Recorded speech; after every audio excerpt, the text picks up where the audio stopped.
الحمد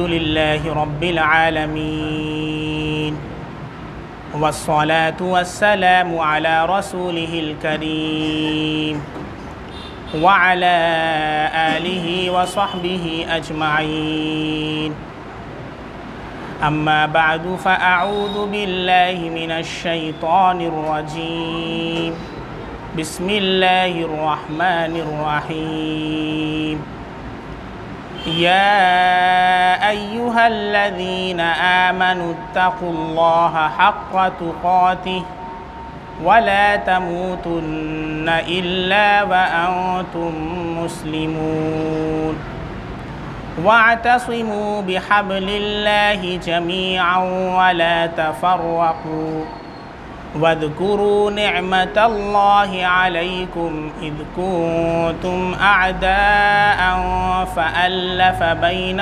قلوبكم فأصبحتم بنعمته إخوانا صدق الله العظيم۔ تم زمانے میں معزز تھے مسلمان ہو کر، تم زمانے میں معزز تھے مسلمان ہو کر، اور آج خوار ہوئے تاریک قرآن ہو کر۔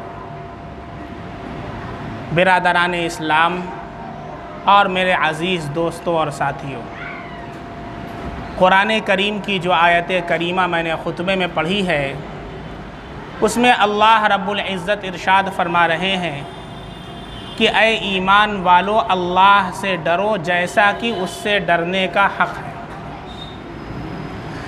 اللہ سے ڈرنے کا مطلب یہ نہیں کہ مسجد میں آؤ تو بدنظری نہ کرو، مسجد سے باہر نکلو تو بدنظری شروع، مسجد میں آؤ تو جھوٹ نہ بولو، مسجد سے باہر نکلو تو جھوٹ بولنا شروع۔ اللہ سے ڈرو جیسا کہ اس سے ڈرنے کا حق ہے، کہ وہ اللہ جلوت میں بھی تمہیں دیکھ رہا، خلوت میں بھی تمہیں دیکھ رہا۔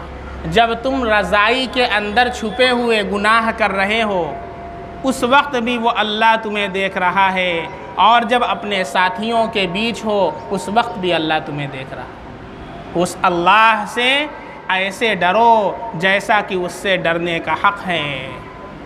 یا ایھا الذین آمنوا اتقوا اللہ حق تقاتہ ولا تموتن الا وانتم مسلمون، اور نہ مرنا مگر اس حال میں کہ تم مسلمان ہو۔ اس لیے علماء نے لکھا ہے کہ الاعتبار بالخواتیم، اعتبار خاتمے کا ہوتا ہے، اعتبار خاتمے کا ہوتا ہے۔ بہت بڑے اللہ والے امام الہند حضرت مولانا شاہ ولی اللہ محدث دہلوی رحمۃ اللہ علیہ گزرے۔ حضرت نے کتاب لکھی ہے حجت اللہ البالغہ، اس کے اندر حضرت نے لکھا ہے کہ 4 طرح کے لوگ ہوتے ہیں۔ ایک تو وہ جو اسلام پر پیدا ہوتا ہے، اسلام کی حالت میں زندگی گزارتا ہے، اور اسلام کی حالت میں اس کی موت آتی ہے، وہ کامیاب ہو گیا۔ نمبر 2، کفر کی حالت میں پیدا ہوا، کفر کی حالت میں زندگی گزری، اور کفر کی حالت میں اس دنیا سے رخصت ہوا، ناکام ہو گیا، خواب و خسر۔ نمبر 3، ایمان کی حالت میں پیدا ہوا، مومن گھرانے میں پیدا ہوا، ایمان کی حالت میں زندگی گزری، لیکن خاتمہ کس پر ہوتا ہے؟ اللہم احفظنا من، اللہ ہم سب کی حفاظت فرمائے، کفر کے اوپر خاتمہ ہوتا ہے، خواب و خسرہ، ناکام ہو گیا۔ نمبر 4، کافر کے گھر پیدا ہوا، کفر کی حالت میں زندگی گزری، ایمان کی حالت میں موت آتی ہے، کیا ہو گیا؟ قد افلح، کامیاب ہو گیا۔ اس لیے کسی کافر کو بھی، کسی گنہگار بندے کو بھی حقارت کی نگاہ سے نہ دیکھیں۔ کیا معلوم کہ اللہ رب العزت اس کے کسی عمل کو قبول کر لے، اور ہم اپنے عمل کے اوپر تکبر کی وجہ سے محروم رہ جائیں۔ 4 طرح کے بندے، اس لیے کہا کوشش کیا ہونی چاہیے؟ ایمان کی حالت میں ہماری موت آئے، ہمارے بس میں جو ہے وہ ہمیں کرنا ہے۔ وَلَا تَمُوتُنَّ إِلَّا وَأَنْتُمْ مُسْلِمُونَ، یہی نصیحت انبیاء کرام نے اپنے بچوں کو کی ہے۔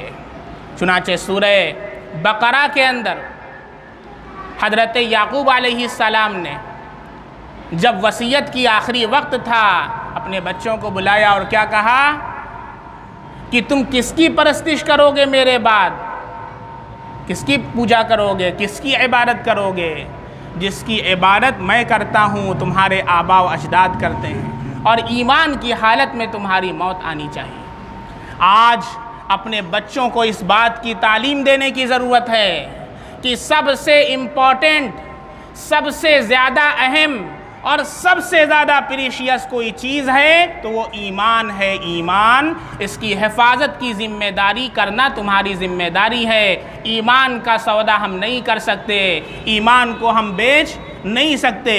آج یہ دور چل رہا، جگہ جگہ ایمان کی بولیاں لگ رہی ہیں، ایمان کو فروخت کیا جا رہا، اور صبح کو انسان مسلمان ہے، شام کو اس کے عقائد کو خرید کر کے کافر بنا دیا جا رہا۔ آپ نہیں دیکھ رہے ایکس مسلمز کے نام سے باقاعدہ نیوز کے اوپر، چینلز کے اوپر کروڑوں خرچ کر کے ایسے مسلمانوں کو خریدا جا رہا، اور ان کو کروڑوں روپیے دیے جا رہے جو سارے کے سارے ایسے لوگوں کی گود میں جا کر کے بیٹھتے ہیں کہ جنہوں نے اسلام کے اور قرآن کے دشمن ہیں۔ ان کو خرید کر کے یہ کہا جاتا ہے کہ تم یہ کہہ دو ہم ایکس مسلم ہیں۔ ارے تو ایکس مسلم ہے، یہ بتا کہ اب تیرا کون سا دھرم ہے؟ کہ ابھی میں نے ڈیسائیڈ نہیں کیا ہے، ابھی تو میں نے اسلام کو چھوڑا ہے، وی لیفٹ اسلام، ہم نے اسلام کو چھوڑا ہے۔ قرآن میں اللہ فرماتے ہیں یہ یہودی اپنے دوستوں سے کہا کرتے تھے، یہ منافقین اپنے دوستوں سے کہا کرتے تھے اللہ کے نبی کے پاس جاؤ، صبح کو ایمان لاؤ اور شام کو کافر بن جاؤ، شام کو ایمان لاؤ صبح کو کافر بن جاؤ۔ کیوں؟ تاکہ جو ایمان والے ہیں ان کے دلوں کے اندر شکوک و شبہات پیدا ہو جائیں۔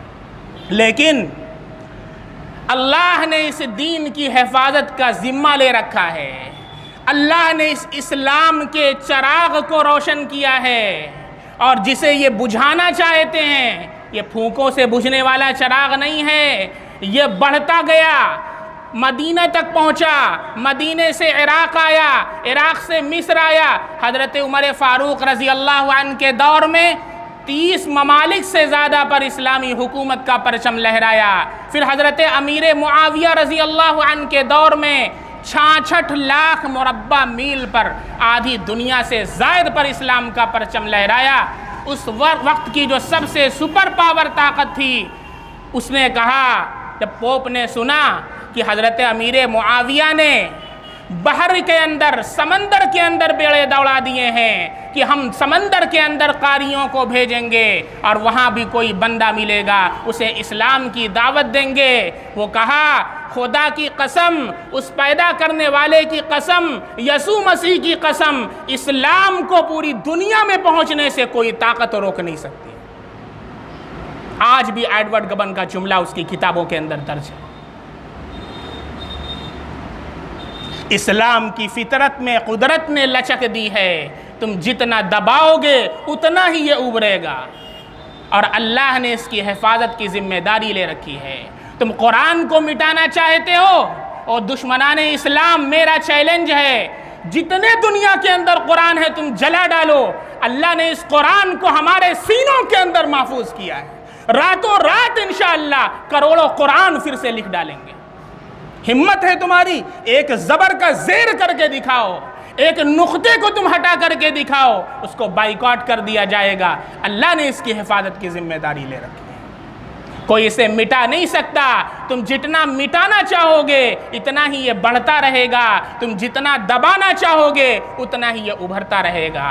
امتحان ہمارا اور آپ کا ہے، اس کشمکش کے دور میں کون وہ ہے جو راہ حق پر قائم رہتا ہے، کون وہ ہے جو گمراہیت کے راستے پر چلا جاتا ہے؟ کون وہ ہے جو اصحاب یمین کے ساتھ ہے؟ کون وہ ہے جو اللہ کے نبی اور اس کے صحابہ کی جماعت کے ساتھ ہے؟ اور کون وہ ہے جو دنیا کی چکا چوند کو دیکھ کر کے all that glitters is not gold، چمکتا جو نظر آتا ہے سب سونا نہیں ہوتا۔ جو چیز چمکتی ہوئی نظر آتی ہے فوراً اس کی طرف لپکنا نہیں چاہیے۔ آج یہ دنیا اور دنیا کی چمک دمک اور طاقت اور یہ عروج اپنے آپ کو اپنی طرف کھینچ رہے ہیں، اٹریکٹ کر رہے ہیں۔ دور ہے روحانیت کے ساتھ مقابلہ کرنے کا، مادیت کا۔ پہلے بھی میں نے کہا تھا کہ مسلمانوں تم مادیت کے ساتھ مقابلہ کرنا چاہو گے کبھی مقابلہ نہیں کر سکتے۔ اس مادیت کا مقابلہ روحانیت کے ساتھ کرنا ہوگا، جیسا کہ اصحاب کہف نے کیا تھا۔ اللہ رب العزت نے 309 سال تک ان کو سلا دیا، 309 سال کی نیند، اور پھر جب بیدار ہوتے ہیں کہتے ہیں یار کتنا سوئے؟ کہا آدھا دن سوئے ہوں گے یا کچھ اور سوئے ہوں گے۔ کہا بھوک لگی ہے کھانا لے کر کے آؤ۔ چند نوجوان تھے، جیسے آپ نوجوان بیٹھے ہوئے ہیں، کفر سے شرک سے پریشان ہو چکے تھے، اللہ سے انہوں نے دعا مانگی، ربنا ہیئ لنا من امرنا رشدا۔ اس دعا کو اپنی دعاؤں میں شامل کر لیجیے، اصحاب کہف کی دعا ہے۔ اور پھر کہتا ہوں سورہ کہف جمعہ کے دن پڑھنا لازم کیجئے، اور میرا تو دل چاہتا ہے ہر مسلمان کے دل کے اندر سورہ کہف، کیونکہ میرے نبی نے کہا ہے کہ یہ سورہ کہف اللہ نے وہ سورہ کہف دی ہے جو دجال سے لڑنے کی طاقت رکھتی ہے۔ دجال کا مقابلہ آپ پورے ملک کے اور پوری دنیا کے آرمی کو لے کر کے نہیں کر سکتے۔ یہ سورہ کہف کے اندر اللہ نے وہ طاقت عطا فرمائی ہے، وہ روحانیت کی طاقت دی ہے کہ سورہ کہف کو پڑھیں گے دجال آپ کا مقابلہ نہیں کر سکتا ہے۔ مسلمانوں فخر کرو اس دین پر جو اللہ نے تمہیں عطا فرمایا ہے، فخر کرو اس قرآن پر جس کا زبر اور زیر پوری دنیا مل کر کے نہیں ہٹا سکتے، فخر کرو اس نبی کے اوپر جو رحمت للعالمین ہے، فخر کرو اس دین کے اوپر جو تمام ادیان کا بادشاہ ہے۔ کبھی دل میں یہ خیال نہ لانا کہ ارے ہم تو مسلمان ہیں، ہمارے پاس گاڑی نہیں ہے، ہمارے پاس بلڈنگ نہیں ہے۔ یہ دنیا تمہارے لیے قید خانہ ہے۔ الدنیا سجن للمؤمن و جنت للکافر۔ دنیا مومن کے لیے قید خانہ اور کافر کے لیے جنت ہے۔ اس لیے کبھی دنیا کے اندر اخروی خواہشات کو فروغ مت دینا۔ میرے نبی کا ارشاد یاد رکھنا، میرے نبی نے ارشاد فرمایا اگر کسی ابن آدم کو ایک جنگل سونے کا دے دیا جائے وہ دوسرے جنگل کی تمنا کرے گا۔ اس کے جو حرص کا اور اس کی طمع کا پیٹ ہے ایک پورا جنگل بھی بھر نہیں سکتا ہے۔ میرے بھائی یہ دنیا خواہشات کو پورا کرنے کی جگہ نہیں ہے، یہ ضرورت کو پورا کرنے کی جگہ ہے، اور ہم سب کو یہاں سے مر کر کے جانا، اللہ کو منہ دکھانا ہے۔ اس لیے آ جاؤ اس اللہ کی طرف، آ جاؤ اللہ کے گھر کی طرف، اس نبی کی طرف جو تمہارے لیے راتوں کو بلکتا رہا، معراج کے اندر بھی تمہارے لیے مغفرت کی دعا مانگی، راتوں رات ہماری مغفرت کی دعا مانگی۔ کیوں فالو کرتے ہو ان ہیرو اور ہیروئنس کو جو تمہارے اوپر تھوکنا بھی گوارا نہیں کرتے ہیں؟ کیوں فالو کرتے ہو ان رنڈیوں کو کہ جو تھرکتی ہیں، جو چند ٹکوں کے لیے اپنی عزتوں کو فروخت کر دیتی ہیں؟ تمہارا آئیڈیل خدا کی قسم اما عائشہ، حضرت خدیجہ، حضرت فاطمہ ہیں۔ تمہارا آئیڈیل اللہ کے نبی ابو بکر صدیق، حضرت عمر فاروق، حضرت عثمان غنی اور حضرت علی ہیں۔ فخر کرو کہ تم ان کی اولاد ہو، اور کبھی بھی اپنے دل کے اندر ذرا سا بھی ڈاؤٹ اور شک کو پنپنے نہ دینا۔ مسلمانوں یہ آج کے وقت کی سب سے بڑی ذمہ داری ہے۔ اللہ رب العزت ہمیں موت تک صراط مستقیم پر گامزن رکھے، اور ایمان پر اللہ ہم سب کا خاتمہ عطا فرمائے۔ وآخر دعوانا ان الحمد للہ رب العالمین۔